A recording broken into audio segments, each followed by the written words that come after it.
میرے نبی پانی پی رہے تھے، ان کے بیٹے عبداللہ بن ابی کا بیٹا عبداللہ پکے صحابی، یا رسول اللہ تھوڑا پانی تو بچا دیں۔ آپ نے کہا کیا کرنا ہے؟ کہا اپنے باپ کو پلاتا ہوں شاید ایمان اندر آ جائے۔ تو آپ نے بچا ہوا پانی دے دیا، کہا ابا پانی پی لو۔ کیا ہے؟ کہ میرے نبی کا جھوٹا پانی ہے، پی لو۔ کہا کوئی پیشاب لیا وہ پی لوں گا، یہ نہیں پیتا۔ انہوں نے واپس آ کر کہا یا رسول اللہ میں بیٹا ہوں، اب مجھے اجازت ہے میں اس کی گردن اڑاتا ہوں منافق کی۔ آپ نے کہا نہیں عبداللہ تیرا باپ ہے تو خدمت کر، میں نہیں چاہتا لوگ کہیں محمد اپنے ساتھیوں کو قتل کراتا ہے۔ میرے نبی تو منافقوں پہ مہربان،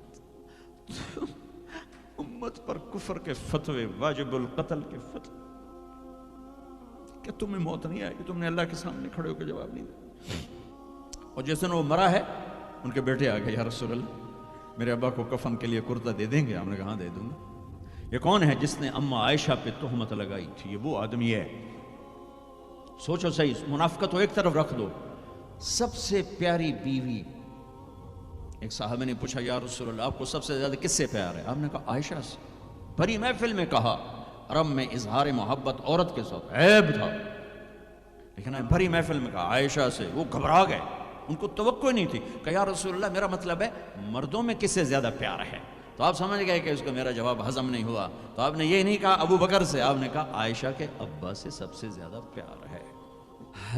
کیا دکھ نہیں دیکھا اس وقت، اور میرے نبی کہہ رہے ہیں یہ لو میرا کرتا اپنے باپ کو کفن دے دو۔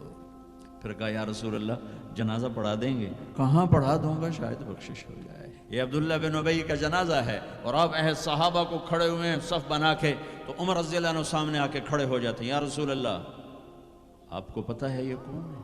ہاں پتہ ہے، جانتا ہوں، تو آپ اس کا جنازہ کیوں پڑھا رہے ہیں؟ کہا اب عمر مجھے اللہ نے روکا نہیں، یہ کہا ہے پڑھ یا نہ پڑھ میں معاف نہیں کروں گا، میں پڑھتا ہوں شاید معاف ہو جائے۔ پھر کہا میرے اللہ نے کہا ہے 70 دفعہ بھی تو ان کے لیے دعا کرے گا تو معاف نہیں کروں گا۔ میرے نبی نے کہا اگر میرا اللہ یہ کہتا کہ تو اس کے لیے اگر 70 دفعہ دعا کرے گا تو میں معاف کر دوں گا، تو میں اس کے لیے 70 دفعہ دعا کر دیتا۔ تم نے کیا کرتا؟ پھر آپ نے جنازہ پڑھایا،